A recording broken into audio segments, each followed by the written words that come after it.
Bordo update, and spotted si Barbie dyan sa Rockwell, dyan sa Makati, at may maswerte pa nga nakapagpa-picture kay Barbie dyan, and sana all.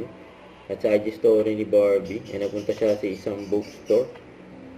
May talaga magbasa ng book si Barbie, mukhang love story yun ang babasahin niya. So ito pa, and during shoot, ang bagong project ni Barbie, kasama si Jenson Blake. Inabangan niya ang bagong project ni Barbie. Kasi David naman, and Horado, sa Sexy Babe segment ng It's Showtime, sumayaw pa nga siya dyan, no? Dancerist yan, yan, no?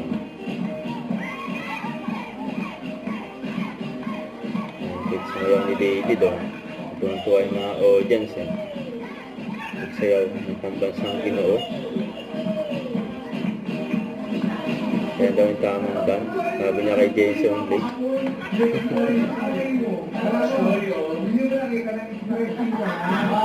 Pero ito yung tama. Ano? Ito yung tama. Ito yung tama. At saka ayaw kasi ni David yung ano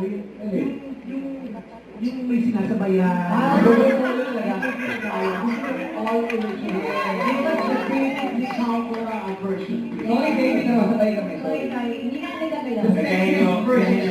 Yes. Bigyan ka namin.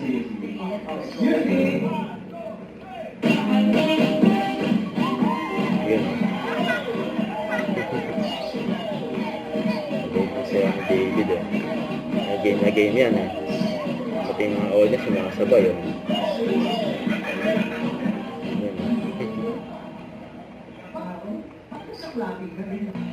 Kasi ito pa yung abangan kay David, kung saan narampa si David for bench. And we're here at the shoot of Body of Work.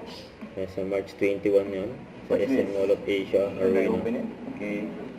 And Save the invitation. date. You are invited to model at the Bench Fashion Show on March 21. Body of Work. Wow. Yeah, I'm excited to say the last time was 2017. That was my first launch as Bench model. So now, 7 years after being here in the industry and working with Bench for the past 7 years, super excited. Yeah, looking forward to it. Kailangan ko magpa-cute, pa-sexy. I'm inviting you to watch Body of Work March 21. I'll see you there. Yun, inabangan si David for bench fashion show. Don't forget to subscribe and click the notification bell for more updates. This is Richard Reaction Vlog. Stay tuned for more updates. See ya.